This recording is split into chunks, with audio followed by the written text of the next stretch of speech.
आज बुलडोजर न्याय का शिकार वकीलों को भी होना पड़ गया। लखनऊ की कोर्ट में बुलडोजर दहाड़ता रहा, वकील गिड़गिड़ाते रहे, मन्नतें करते रहे, लेकिन प्रशासन के कान पर जू नहीं रहेंगी। उन्होंने सैकड़ों चैम्बर अवैध बताते हुए नेस्त नाबूद कर दिए।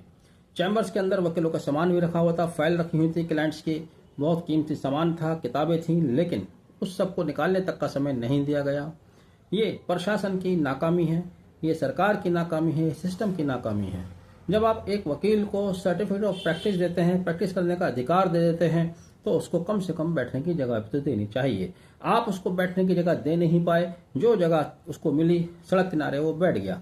अब आप उसको अवैध बताकर तोड़ देते हैं। ये बुलडोजर कल्चर है, ये बुलडोजर न्याय है। अब तो ये बातें आम हो गई हैं। हालांकि 90 के दशक तक या उसके बाद तक भी ऐसा कभी होता नहीं था।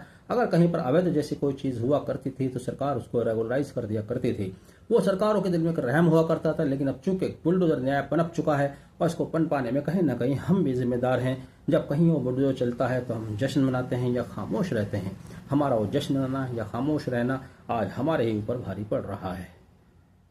प्रशासन को, सरकार को बुलडोजर चलाने से पहले बहुत सोचना चाहिए।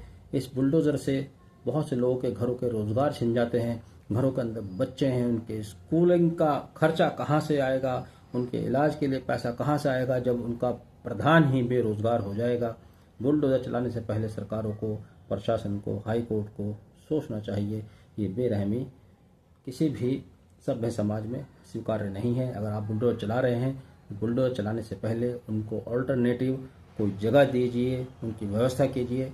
ये राज्य की जिम्मेदारी है, ये सरकार की जिम्मेदारी है। सरकार अपनी इस जिम्मेदारी से कभी भी बच नहीं सकती।